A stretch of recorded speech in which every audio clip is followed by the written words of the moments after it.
والعاقبۃ للمتقین والصلاۃ والسلام علی سید الانبیاء والمرسلین وعلی آلہ وصحبہ اجمعین، اما بعد، اعوذ باللہ من الشیطان الرجیم، بسم اللہ الرحمن الرحیم۔ یا ایھا الرسل کلوا من الطیبات واعملوا صالحا، قال النبی صلی اللہ علیہ وسلم، یأتی علی الناس زمان لا یبالی المرء ما اخذ منہ من الحلال ام من الحرام، او کما قال علیہ الصلاۃ والسلام۔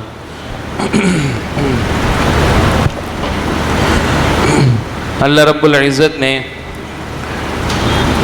معاشرتی جو نظام بنایا ہے یا دنیا کا کوئی بھی نظام بنایا ہے، اس میں بے انتہا مصلحت ہے۔ یہ نظام دنیا کا جو بھی ہے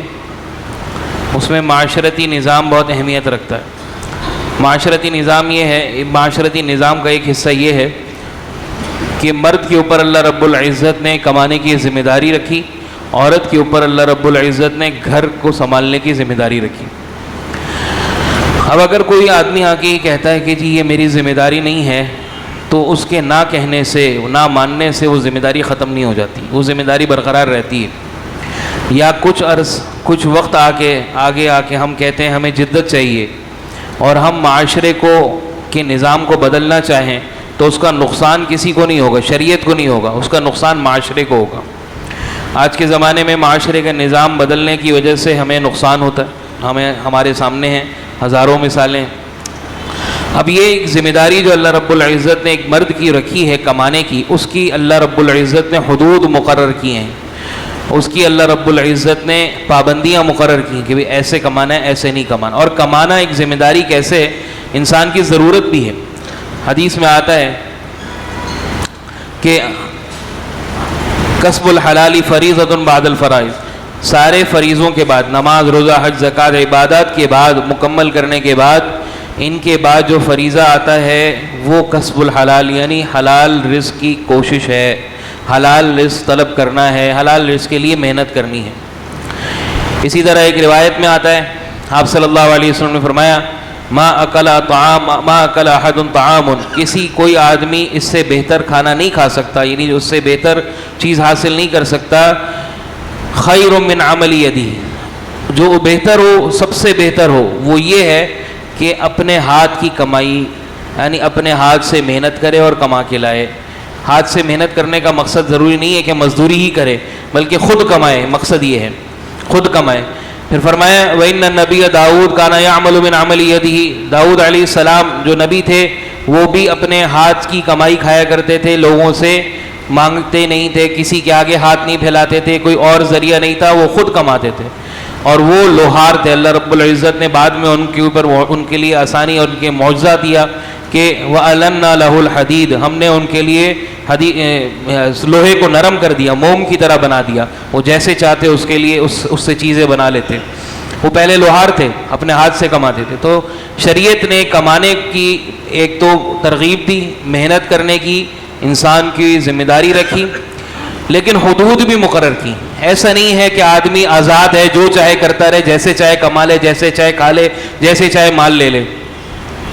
بلکہ بخاری کی روایت ہے، یأتی علی الناس زمان، لوگوں پہ ایک زمانہ ایسا آئے گا، لا یبالی المرء، کہ آدمی کو اس کی پرواہ ہی نہیں ہوگی، ما اخذ منہ من الحلال یا من الحرام، جو وہ لے رہا ہے وہ حلال ہے حرام ہے، اس کو پرواہ نہیں کرے گا، بس مال آنا چاہیے، اس کو یہ پرواہ ہوگی۔ اور آج وہ زمانہ ہے کہ کوئی پرواہ نہیں ہے کہ حلال سے آتا ہے کہ حرام سے آتا ہے، کوئی اس کی پرواہ نہیں۔ آپ صلی اللہ علیہ وسلم نے فرمایا، ان اللہ امر المؤمنین بما امر به المرسلین، ایمان والوں کو بھی اللہ نے حکم وہی دیا جو رسولوں کو حکم دیا، مرسلین رسولوں کو جو حکم دیا وہی ایمان والوں کو بھی حکم دیا۔ قرآن کے اندر دو جگہ دو آیتیں، پھر آپ صلی اللہ علیہ وسلم نے تلاوت فرمائی، یا ایھا الرسل، اے رسولوں، کلوا من الطیبات، پاکیزہ مال کھاؤ، حلال مال کھاؤ، واعملوا صالحا، اور نیک کام کرتے رہو۔ اس آیت سے پتہ چلتا ہے کہ آدمی جب حلال کھاتا ہے تو نیک کام کرنا اس کے لیے آسان ہو جاتا ہے، اور جب حرام کھاتا ہے تو اس کے لیے نیک کام کرنا مشکل ہو جاتا ہے، اس کا دل نہیں لگتا نمازوں میں۔ عموماً لوگ سوال کرتے ہیں جی نماز پڑھنے کا دل نہیں چاہتا، فلاں قرآن میں دل نہیں لگتا، ذکر کرنے کا، دعا کریں جی ہم نماز پڑھ لیں، ہمارے نماز کی طرف رغبت ہو جائے، تو اس کی سب سے پہلی بنیاد قرآن یہ بتا رہا ہے، کلوا من الطیبات واعملوا صالحا، دونوں لفظ جڑے ہوئے ہیں ایک ساتھ، حلال کھاؤ نیک عمل کرو گے، کرو گے ترجمہ نہیں ہے، ترجمہ ہے نیک عمل کرو. اس سے پتہ چلتا ہے کہ حلال کھانے سے آدمی کی نیک عمل میں اضافہ ہوتا ہے. پھر دوسری آیت آپ صلی اللہ علیہ وسلم نے تلاوت فرمائی، یا ایھا الذین آمنوا، حالانکہ رسولوں کو حکم دیا تو گویا ساری امت کو حکم ہے، یعنی سارے رسولوں کو اللہ نے یہ حکم دیا، صرف آپ صلی اللہ علیہ وسلم نہیں بلکہ سارے نبیوں کو حکم دیا کہ حلال کماؤ. پھر اس کے بعد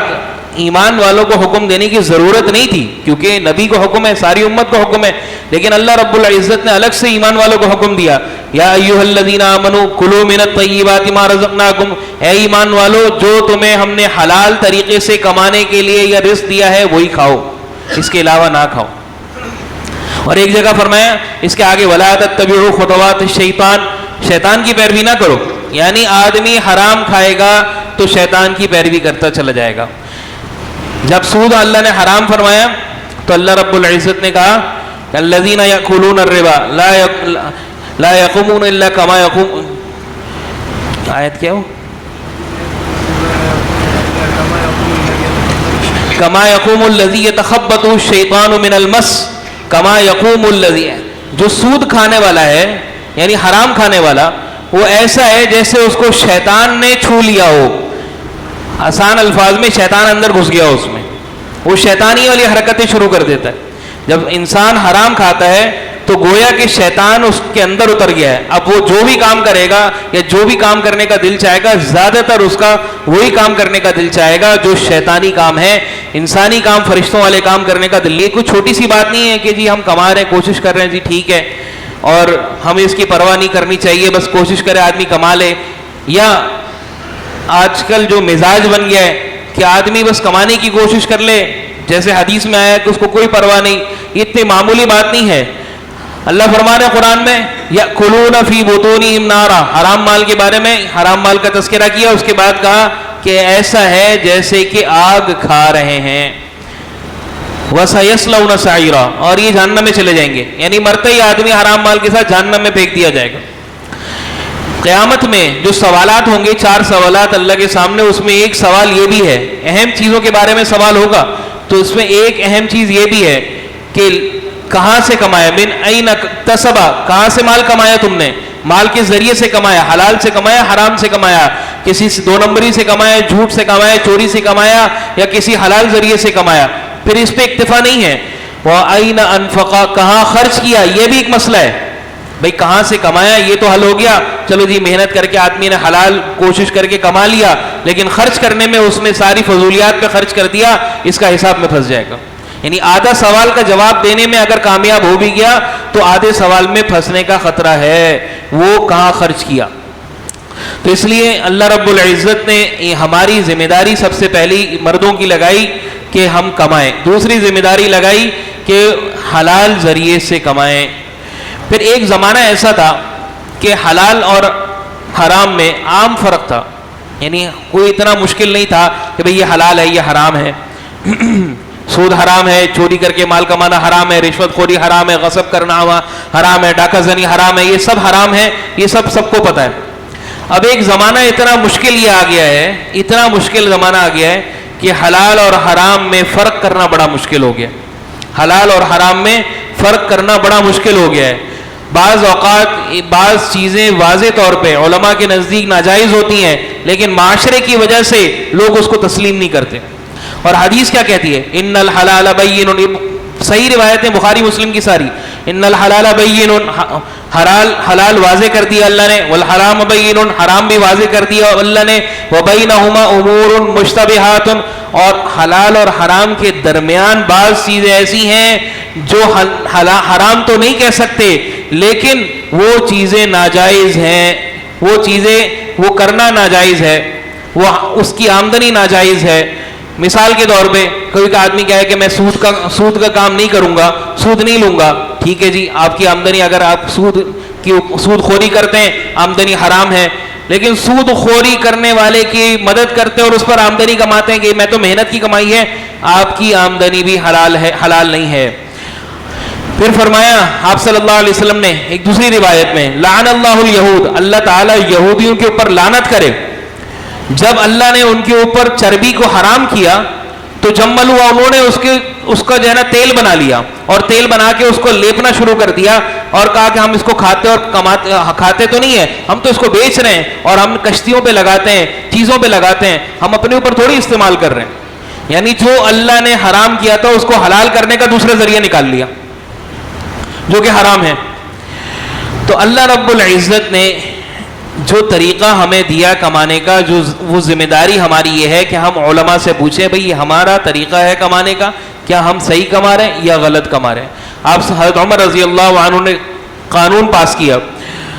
لا یبیع فی سوقنا، ہمارے کاروبار، ہمارے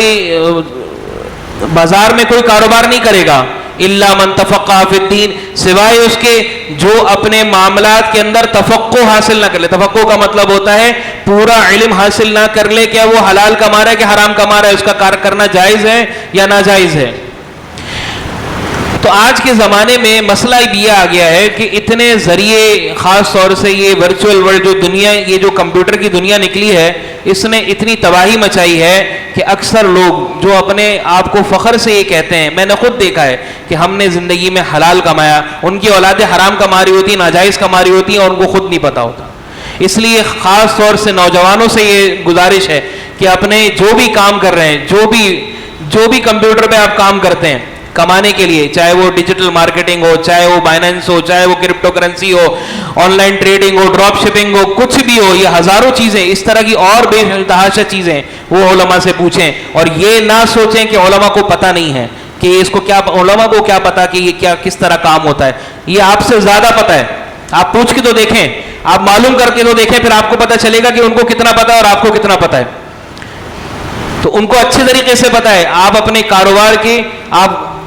ویب ڈیزائننگ کرتے ہیں، سافٹ ویئر بناتے ہیں، آپ ویب سائٹیں بناتے ہیں، ڈیجیٹل مارکیٹنگ کرتے ہیں، کچھ بھی کرتے ہیں اس کے اوپر، آپ ای کامرس میں کام کر رہے ہیں، امیزون پہ کام کر رہے ہیں، دراز پہ کام کر رہے ہیں، آپ پوچھیں علماء سے کہ بھائی یہ میرا کام کا طریقہ ہے، کیا یہ جائز ہے یا نہیں ہے، کیوں اتنا سنگین مسئلہ ہے۔ آپ صلی اللہ علیہ وسلم نے فرمایا رب اسی حدیث کے آخر میں، رب اشعث اغبر، ایک آدمی پریشان حال ہے، بال بکھرے ہوئے اس کے، یمد یدیہ الی السماء، آسمان کی طرف ہاتھ پھیلاتا ہے، ویقول یا ربی یا ربی، اے میرے رب اے میرے رب، آواز دیتا ہے، پکارتا ہے اللہ کو، انا یستجاب لہ، اللہ اس کی دعا کیسے سنے گا، مطعمہ حرام، کھانا اس کا حرام، مشربہ حرام، پینا اس کا حرام، ملبسہ حرام، لباس اس کا حرام،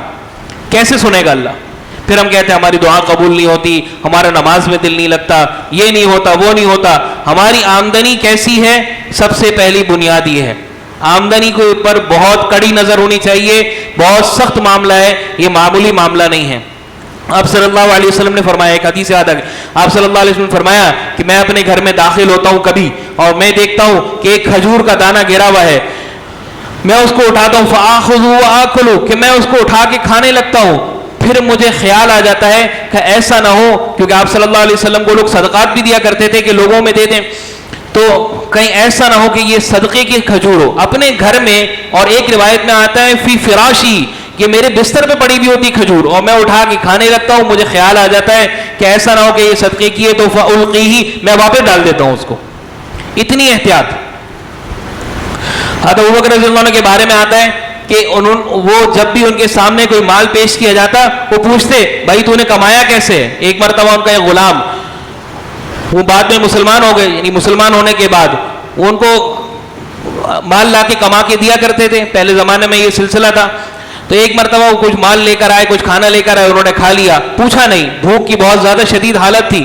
3 دن سے کچھ نہیں کھایا تھا، انہوں نے کہا، غلام نے پوچھا آپ نے مجھ سے پوچھا نہیں کہاں سے لایا ہو؟ پھر کہا بتا کہاں سے لایا؟ کہا زمانے جاہلیت میں نے کہانت کی تھی، یعنی کسی کو علم نجوم کے بارے میں، آئندہ کے بارے میں بتا دیا تھا کہ تمہارے ساتھ ایسا ہونے والا ہے، اس کا وہ آج ٹھیک ہو گیا، اس کا اجرت آج مجھے ملی ہے۔ تو انہوں نے قے کری، کنز العمال کی روایت ہے جو صحیح سند سے ثابت نہیں ہے، لیکن اس میں آتا ہے کہ انہوں نے ایسے قے کی کہ الٹی ہونی ہی رہی تھی، وہ کہا اگر میری جان کے ساتھ بھی لقمہ نکلے گا میں نکالوں گا، یعنی جان بھی نکل جائے میری تب بھی میں اس کو باہر نکال دوں گا۔